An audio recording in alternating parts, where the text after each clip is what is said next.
colocar diante do Senhor para servir, você nunca vai estar preparado. Obrigado, irmão Márcio. Irmãos, vamos abrir nossas Bíblias lá no Evangelho de João.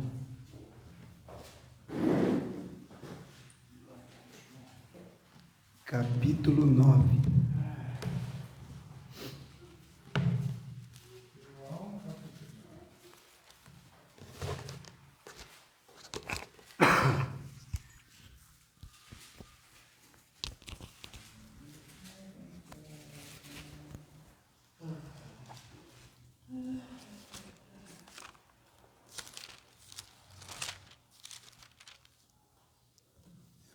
Evangelho de João, capítulo 9, verso 1.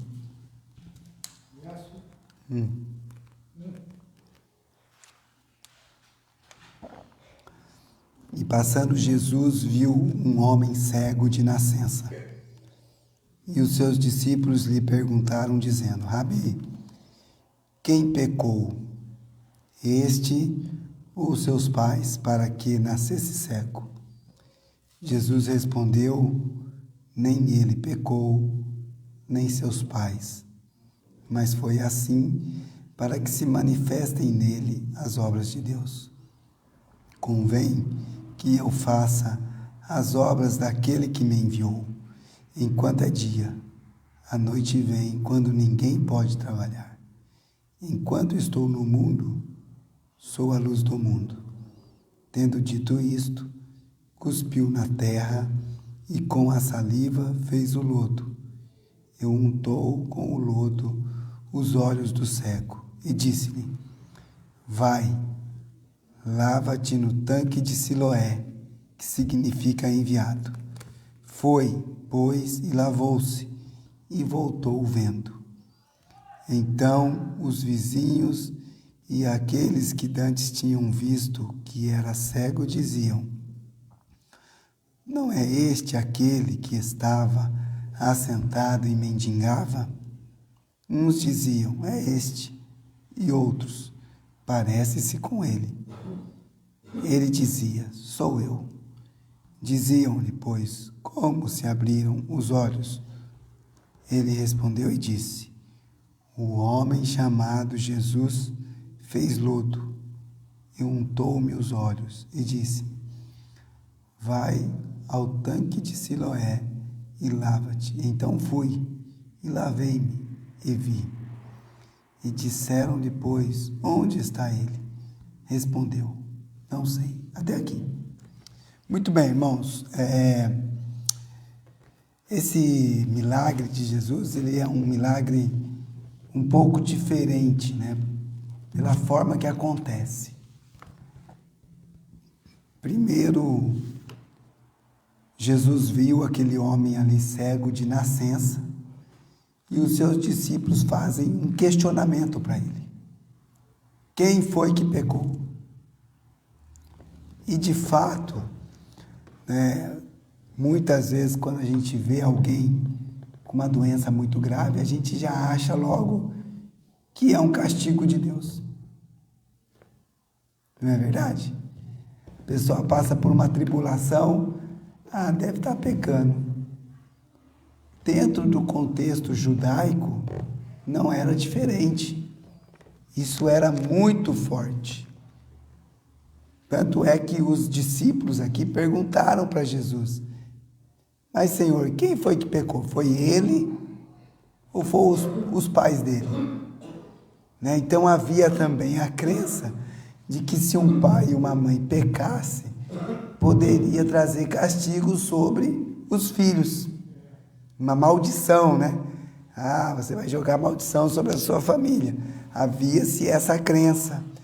E olha, é interessante porque no próprio capítulo 9, versículo 33, acompanha aí, por favor. O cego está respondendo os fariseus, né? Se este não fosse de Deus, nada poderia fazer. Responderam eles, os fariseus, e disseram-lhe: tu és nascido todo em pecados, e nos ensina a nós, que o expulsaram. Então veja só, irmãos, havia a crença por parte dos discípulos, das pessoas comuns, mas também dentro do contexto das lideranças, né, dos fariseus, dos saduceus, eles olhavam para aquele homem que nasceu cego e dizia que ele tinha nascido todo em pecado, né, que aquilo ali era, na verdade, um sinal de pecado, de castigo de Deus. Mas olha a resposta de Jesus. E talvez esse seja um ponto forte, principal neste milagre. Porque, apesar daqueles homens acharem que aquilo era um castigo de Deus, né, o fato de a pessoa não enxergar, Jesus disse totalmente o contrário. Então vamos lá, ó, verso 3. Jesus respondeu: nem ele pecou, nem os seus pais, mas foi assim para que se manifestem nele as obras de Deus. Então perceba só, irmãos, nem o pai, nem a mãe, nem aquele homem havia pecado. Mas no caso, obrigado, meu irmão.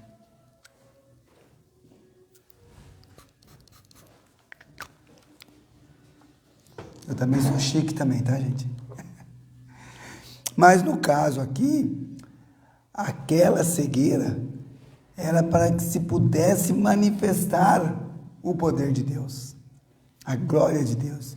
E de fato, irmãos, muitas coisas que acontecem na nossa vida, no nosso dia a dia, seja conosco, ou com os nossos familiares, ou com nossos amigos, serve também para manifestar o poder de Deus, para manifestar o cuidado de Deus, a providência de Deus. Muitas vezes a gente não entende, mas de fato, para que Deus possa operar, irmãos, tem que haver a necessidade do milagre. Não é verdade?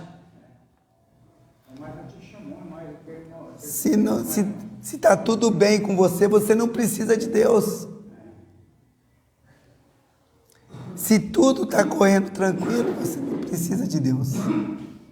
Mas se você tem uma dificuldade, se você tem uma provação, uma doença, uma situação particular dentro da sua casa, no seu trabalho, e você busca Deus, é a oportunidade de se manifestar o poder e a glória de Deus. E não foi diferente na vida deste homem. Este homem estava ali, sem poder ver nada, e os seus discípulos, né, em dúvida com relação àquela situação, porque era de nascença, certo?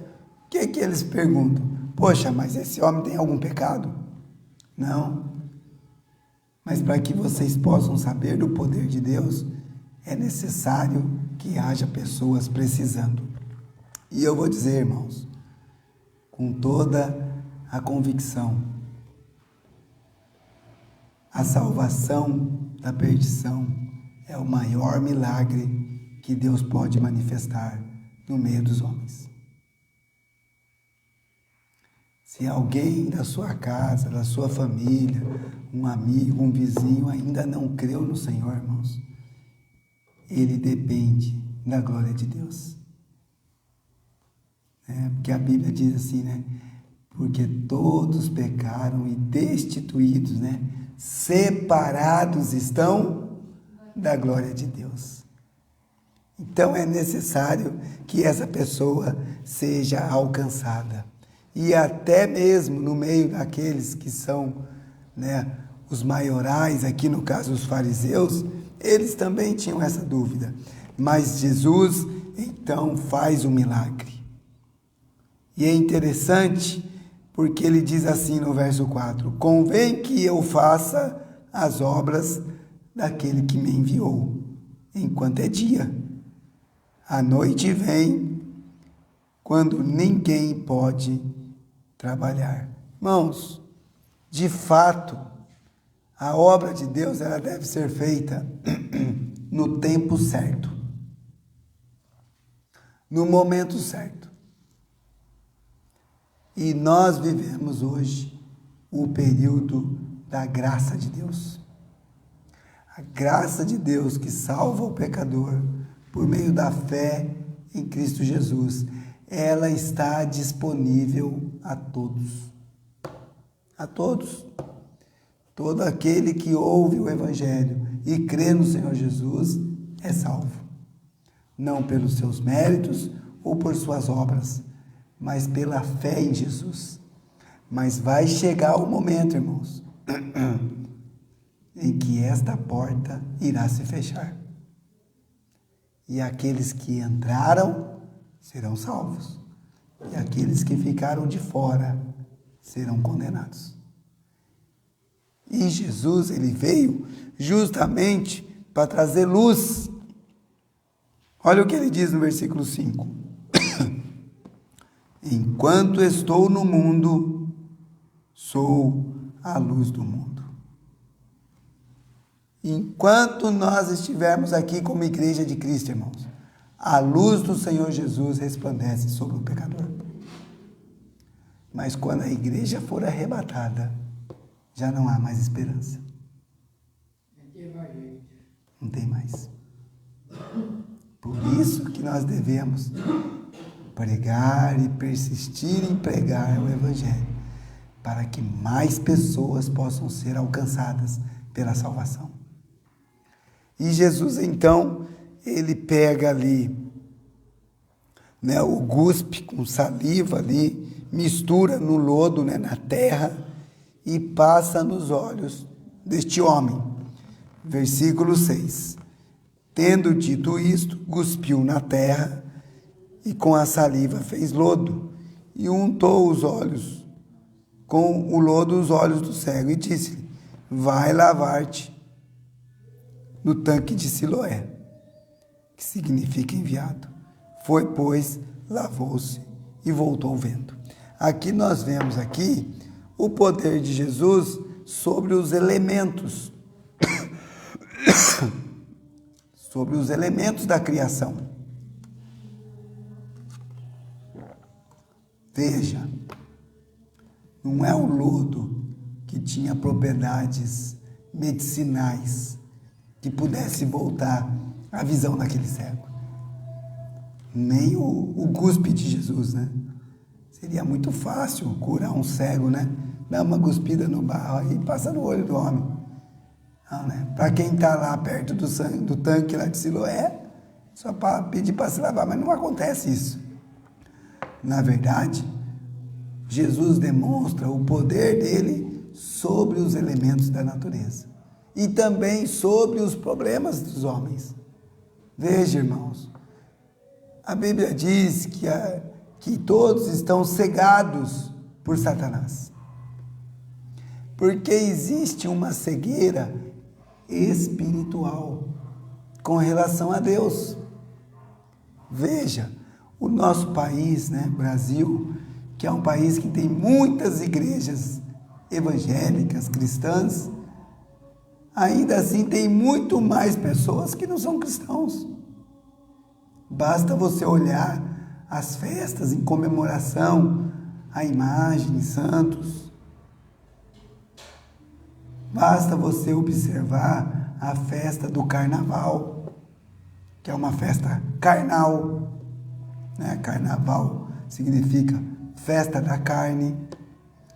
Você percebe, né, que quando tem determinados dias de comemoração de algum santo católico, as igrejas católicas ficam lotadas, cheias de pessoas. Então, ainda que tenha muitos evangélicos, ainda assim são muito mais os que se perdem. Ainda muitos que não conseguem enxergar.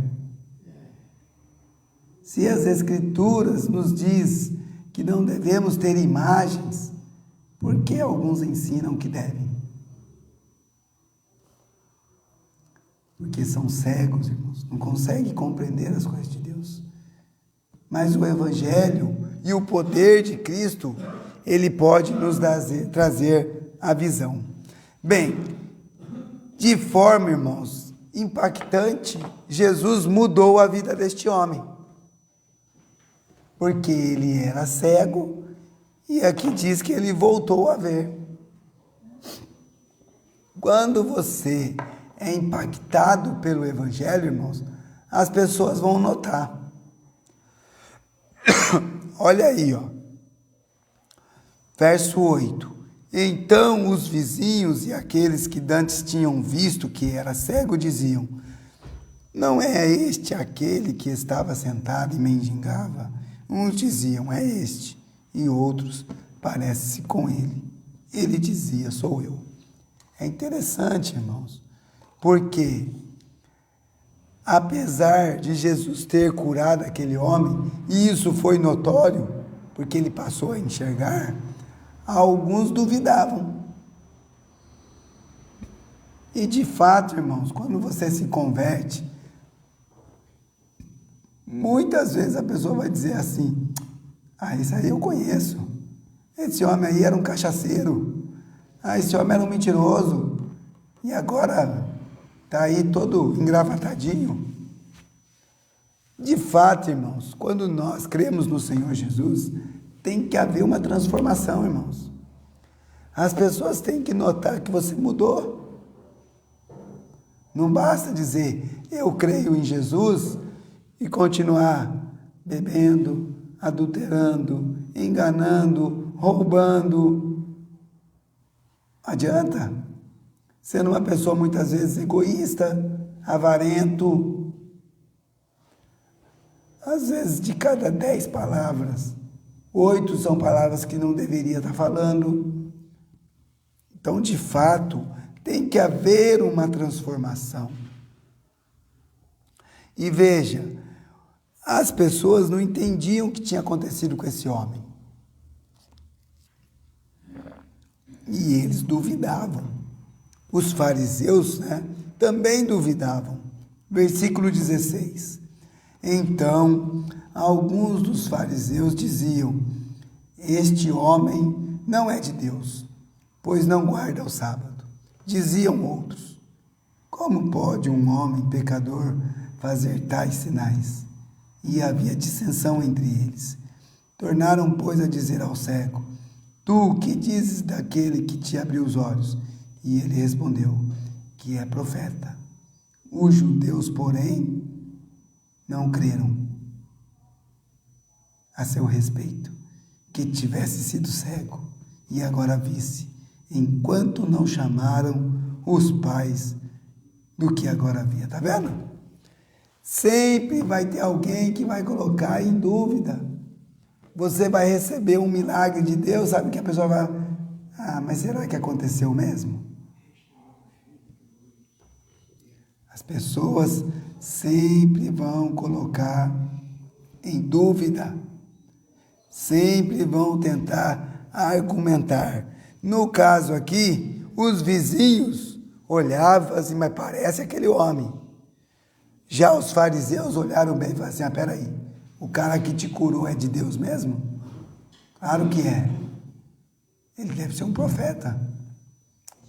Ah, não, eu não acredito nisso. Você era cego mesmo? Vamos chamar o pai e a mãe. Tinha que ter o testemunho ali, do pai e da mãe. Olha que interessante. Verso 19. E perguntou para os pais, dizendo: é este vosso filho, que vós dizer ter nascido cego? Como, pois, vê agora? Seus pais lhes responderam e disseram: sabemos que este é o nosso filho e que nasceu cego. Mas como agora vê, não sabemos. Ou quem lhe tenha aberto os olhos, não sabemos. Tem idade. Perguntai-lhe a ele mesmo, e ele falará por si. Que coisa, né, irmãos? Irmãos, quanta incredulidade, quanta dureza no coração. Os pais estão dizendo para aqueles homens: este é o nosso filho. E ele realmente nasceu cego. Mas aqueles homens não acreditavam. E assim tem sido também nos dias de hoje, irmãos. Nós falamos, olha, você precisa aceitar Jesus.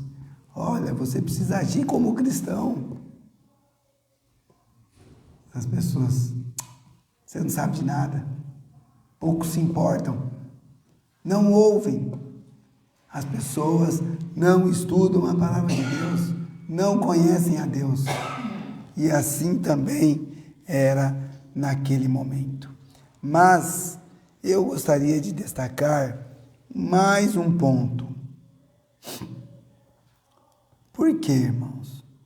Porque apesar do milagre que Jesus fez, aqueles homens expulsaram o rapaz que tinha sido curado. Por quê? Porque o rapaz falou assim para eles: vocês também querem ser discípulos deste homem que me curou? Aí eles falaram: o quê? Nós não queremos nada. Expulsou ele. Não acreditou nele. Mas aí nós vemos que o terceiro ponto que é importante está lá no verso 35. Vamos lá. João 9:35. Jesus, ouvindo que o tinham expulsado e encontrando-o, disse-lhe: crês tu no Filho de Deus? E ele respondeu e disse: quem é ele, Senhor, para que nele creia? Vamos parar aqui, ó. Irmãos, o mais importante é a fé. É o ato de acreditar. Quando Jesus encontrou aquele homem que era cego e agora estava vendo, Jesus perguntou para ele: tu crês no Filho de Deus? E aí eu pergunto, para vocês que estão aqui, para aqueles que vão assistir essa mensagem, tu crês no Filho de Deus? Tu crês? As pessoas dizem que crê, irmãos. Mas será que elas conseguem enxergar realmente a Deus? Tu crês? Jesus disse para ele, né? Ele falou: mas onde que está ele para que eu possa crer? Jesus respondeu, e Jesus lhe disse: tu já o tem visto, e é aquele que fala contigo. Irmãos, nós temos pregado a Jesus domingo a domingo nesta igreja. E outras igrejas também têm feito a mesma coisa. E por que as pessoas não creem? Se as pessoas acreditarem na nossa mensagem, estarão acreditando no próprio Senhor. Quer ver? Deixa marcado aqui João. E vamos para Mateus capítulo 10. 10.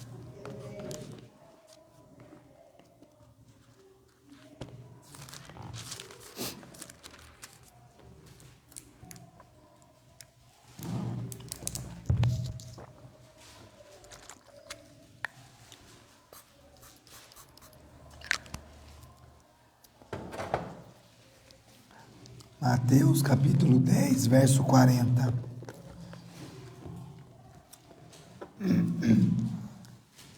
Jesus diz assim para os seus discípulos, Mateus capítulo 10, versículo 40. Quem vos recebe, a mim me recebe. E quem me recebe a mim, recebe aquele que me enviou. Quem vos recebe, recebe a mim, e a aquele pelo qual ele foi enviado.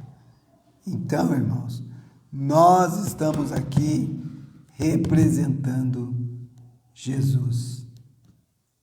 E se as pessoas recebem a nossa mensagem, elas também são salvas e recebem o próprio Senhor.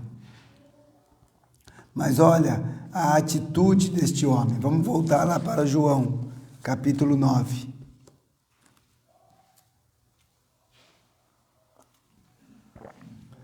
Versículo 38.